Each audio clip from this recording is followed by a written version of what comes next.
Welcome to another episode of the Bug Bite, hosted by yours truly, Tech Coach Ralph. Today, we are going to get into a anti-piracy issue that affected Sony BMG back in around 2005. So, without further ado, let's get into it.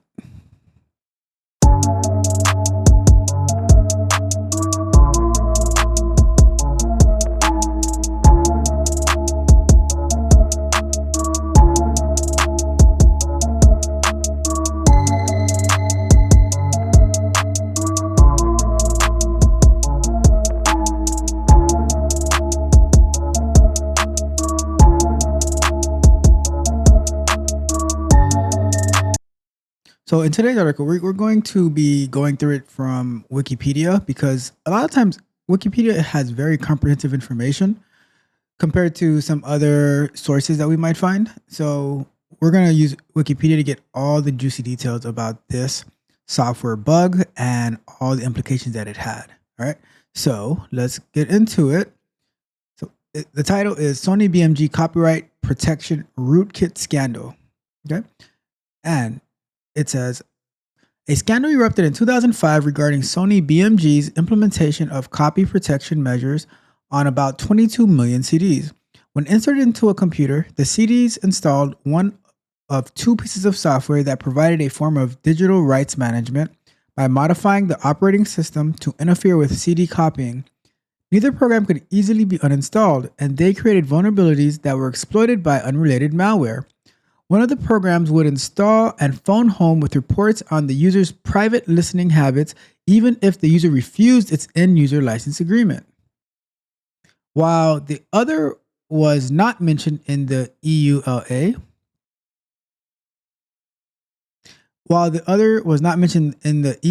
at all, both programs contain code from several pieces of copylefted free software in an apparent infringement of copyright, and configured the operating system to hide the software's existence, leading to both programs being classified as rootkits. Sony BMG initially denied that the rootkits were harmful. It then released an uninstaller for one of the programs that merely made the program files invisible, while also installing additional software that could not be easily removed, collected an email address from the user, and introduced further vulnerabilities. Following public outcry, government investigations, and class action lawsuits in 2005 and 2006, Sony BMG partially addressed the scandal with consumer settlements, a recall of about 10% of the affected CDs, and the suspension of CD copy protection efforts in early 2007. Okay, so you know what? I did not really know about this back then, and I know around that time it was super popular of burning CDs, copying CDs. That's around the time that the CD burners and even the DVD burners started getting popular, because at that time you could. So I remember getting a copied CD. I think I got my first copied CD when I was in, what grade would that be? It was around 1999, maybe 2000. I got my first copied CD. I believe that was of DMX. Forgot which album it is though, but I think it was DMX, right? And then, but it wasn't really popular at that time to have a CD burner have copied CDs. So they were super expensive. They were very rare. But as time went on, as people would start, with the whole Napster and LimeWire and all of that, people were downloading music and they were burning them onto CDs. They had all the software and everything like that. But also copying CDs was pretty popular because, how else would they get them? Extract the music and get them onto one of those programs, right? One of those sites to share the music. So around that time, around maybe the 2002s and up, the CD burners started getting real popular, not too expensive and everything like that. and same for with the DVD burners who shortly followed thereafter, right? And I remember trying to copy a DVD. They had some serious protection on there. Not as much on the CDs, but I'm seeing now that some companies tried it and it looks like they ran into some trouble. But I remember it was a lot harder to copy DVDs, right? So let's keep going. Let's get some background on this. In August 2000, statements by Sony Pictures Entertainment U.S. Senior Vice President Steve Heckler foreshadowed the events of late 2005. Heckler told attendees at the Americas Conference on Information Systems the industry will take whatever steps it needs to protect itself and protect its revenue streams. It will not lose that revenue stream no matter what.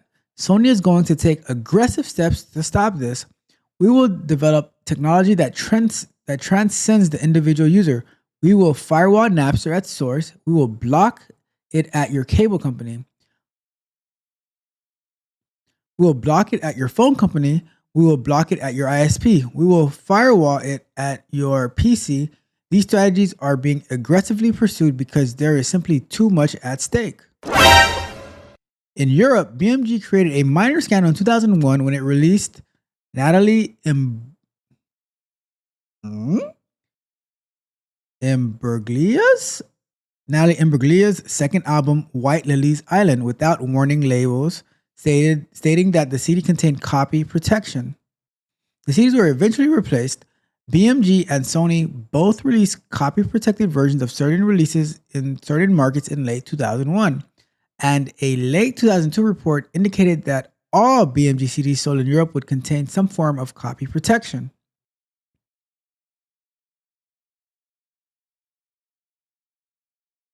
And this is interesting because they went to such great lengths to block the copy protection and everything like that.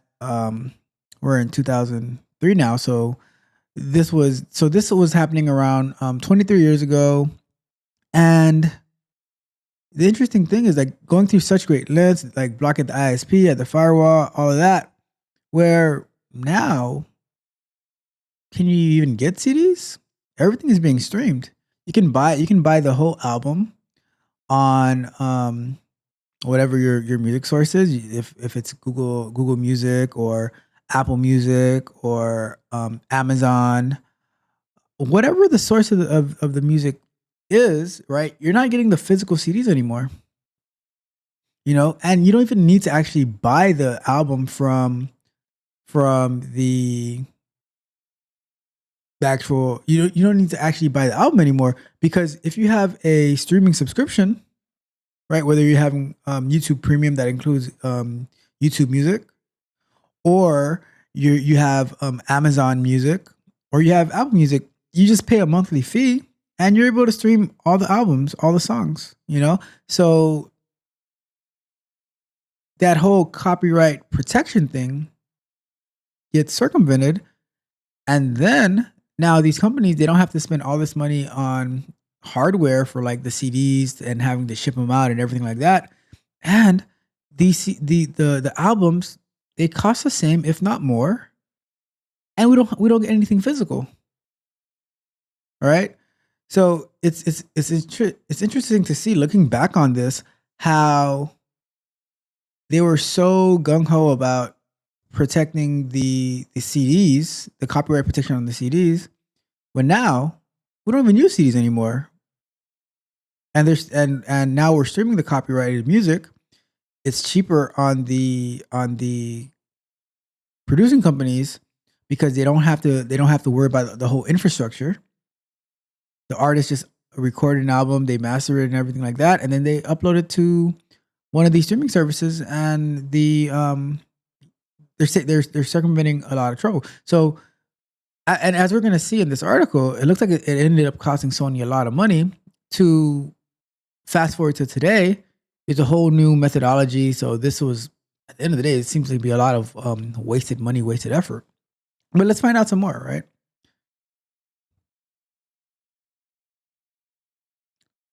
So copyright protection software. The two pieces of copyright protection software at issue in 2005 to 2007 scandal were included on over 22 million CDs. marketed by Sony BMG, the record company formed by the 2004 merger of Sony and BMG Records music division. About 2 million of those CDs, spanning 52 titles, contain first for internet extended copy protection, which was installed on Microsoft Windows systems after the user accepted the EULA, which made no mention of the software. So, just to make sure we understand what's going on here, Sony BMG was installing software on people's computers, their Windows PCs, without their knowledge. So you'd be accepting the EULA, but it didn't tell you that it was going to be installing software on your computer, which that seems to be a violation to me. Okay, so it says the remaining 20 CDs spanning 50 titles contain Suncom's Media Max CD3, which was installed on either Microsoft Windows or Microsoft OS X systems after the user was presented with the EULA, regardless of whether the user accepted it or not. So now, this software, Suncom's Media Max CD3, you get presented with the EULA, right? The agreement. And let's say you say no, it still installs the software on there. So it's like the EULA agreement means absolutely nothing, right? However, Mac OS X prompted the user for confirmation when the software attempted to modify the OS, whereas Windows did not. So the Mac computers, when the software would try to make changes to their operating system, it says, "Are you sure you want to make this change?" Right? Like I know on this computer, when I'm installing something and it says, "Okay, do you want this program to be able to access X directory?" Right? And I'm like, "Okay, yes." Right? But on Windows, it just did it. It didn't ask anything about it. All right. So now the XCP rootkit. The scandal erupted on October 31st, 2005, when Winterals, later acquired by Microsoft Corporation, researcher Mark Rushinovic, posted to his blog a detailed description and technical analysis of F41's XCP software that he determined had been recently installed on his computer by a Sony BMG music CD. Rushinovic compared the software to a rootkit because it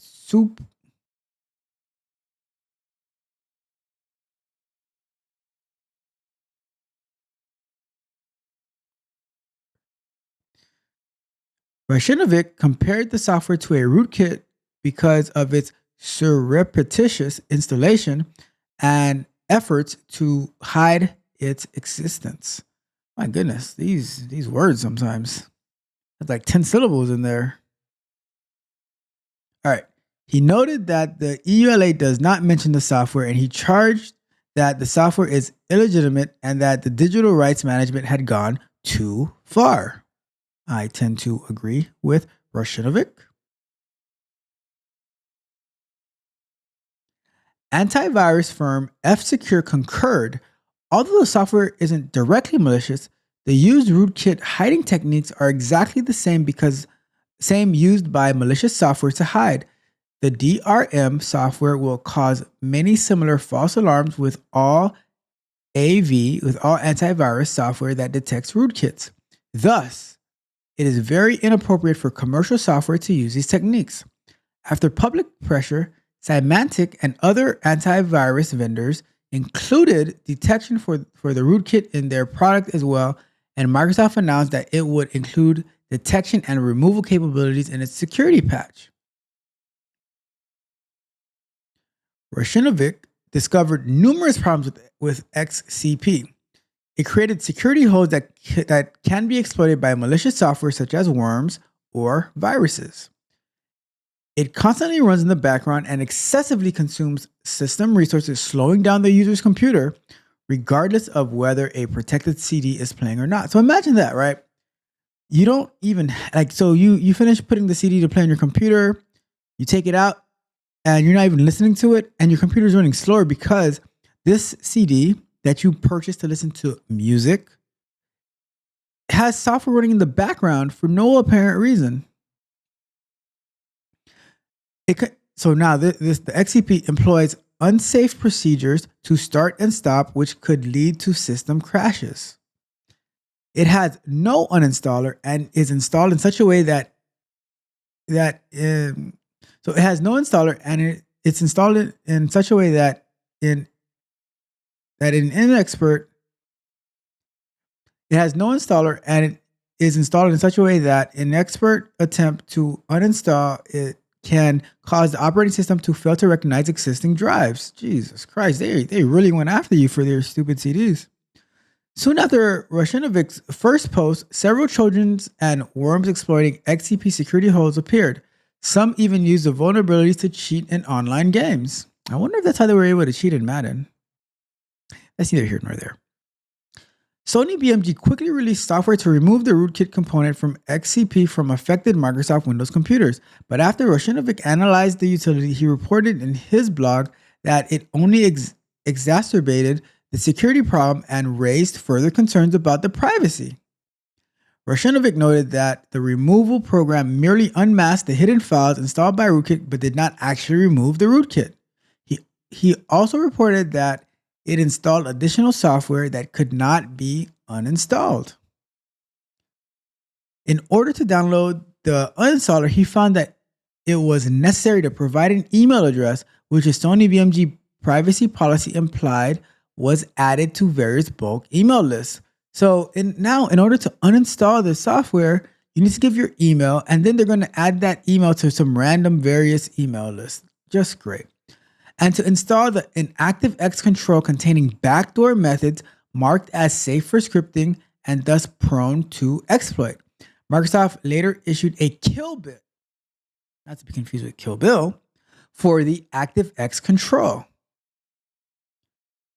On November 18, 2005, Sony BMG provided a new and improved removal tool to remove the rootkit component of XCP from affected Microsoft Windows computers. Now,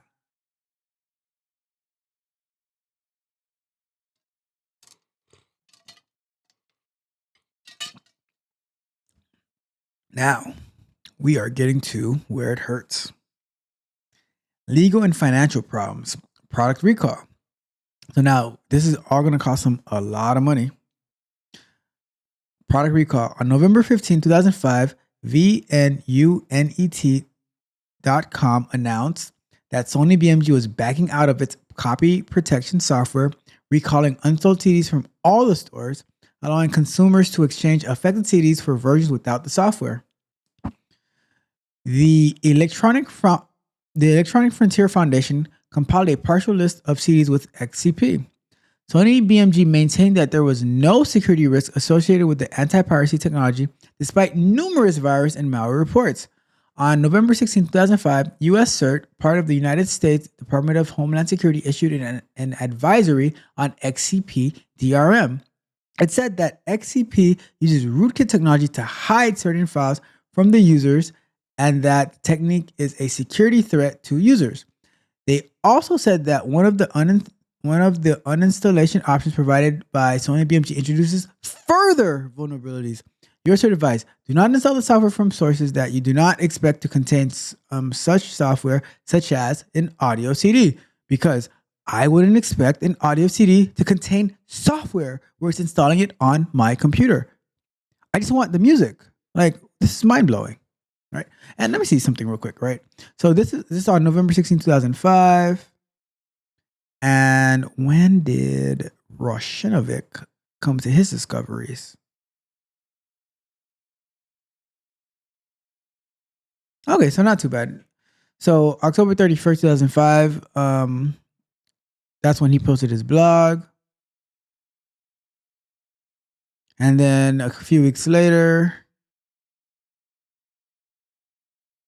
we had the US government, Department of Homeland Security, issuing its advisory on the software. All right.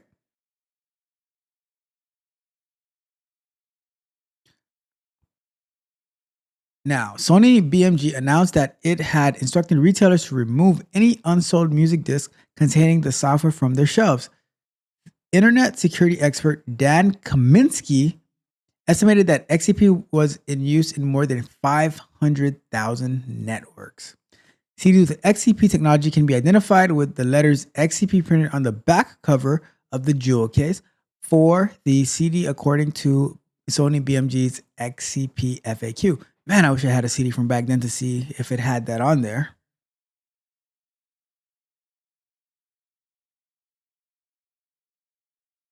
On November 18, 2005, Reuters reported that Sony BMG would exchange affected unsecured CDs for new unprotected discs, as well as unprotected MP3 files. As a part of the swap, as a part of the swap program, consumers could mail their XCP protected CDs to Sony BMG and receive an unprotected disc via return mail. On November 29th, investigators for the New York Attorney General Elliot Spitzer found that despite the recall of November 15th, Sony BMG CDs with XCP were still for sale at some New York City music retail outlets. Spitzer said it is unacceptable that more than 3 weeks after this serious vulnerability was released, these same CDs are still on shelves during the busiest shopping day of the year. And I strongly urge all retailers to heed the warning issued about these products, pull them from distribution immediately, and ship them back to Sony. The next day, Massachusetts Attorney General Tom Riley announced that Sony BMG CDs with XCP were still available in Boston despite the Sony BMG recall on November 15.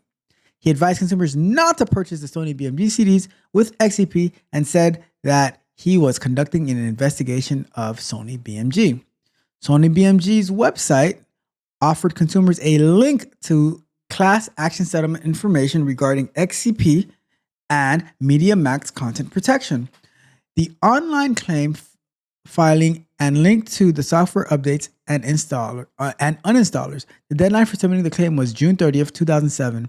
The website offered an explanation of the events as well as a list of affected CDs. So let's just skim through this a little bit. Texas State action. So November 21st, 2005, Texas Attorney General Greg Abbott, who is currently now the governor of Texas, he sued Sony BMG. The suit was filed by a U.S. The suit was first filed by a U.S. state and was also the first filed under the state's 2005 spyware law. It alleged the company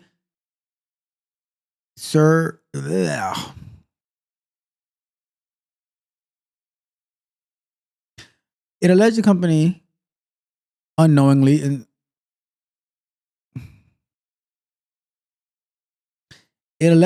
surreptitiously installed the spyware on millions of CDs. On December 21st, 2005, Abbott added new allegations to the lawsuit, claiming that MediaMax violated the state's spyware and deceptive trade practice laws because the MediaMax software would be installed on a computer even if the user declined the license agreement authorizing the action. Abbott stated, "We keep discovering additional methods Sony used to deceive Texas consumers who thought they were simply buying music, and thousands of Texans are now potential victims of this deceptive game Sony played with consumers for its own purposes." All right.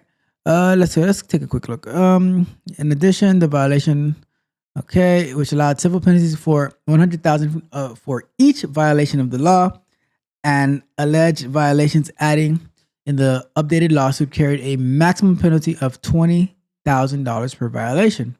Sony was ordered to pay $750,000 in legal fees to Texas, accept consumer returns of affected CDs, place a conspicuous detailed notice on its homepage, make keyword buys to alert consumers by advertising with Google, Yahoo, MSN, pay up to $150 per damaged computer, and agree to other remedies. Sony BMG also had to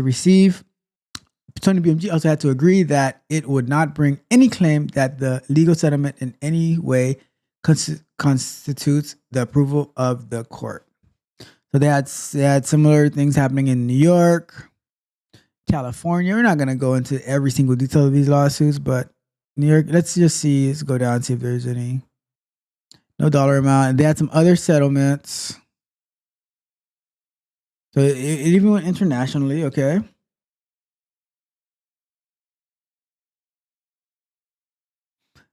All right, so they just had a bunch of different investigations at the end of the day. Let's see, anything else? Anything else? I think that is pretty much it for this article, right? So let's get back.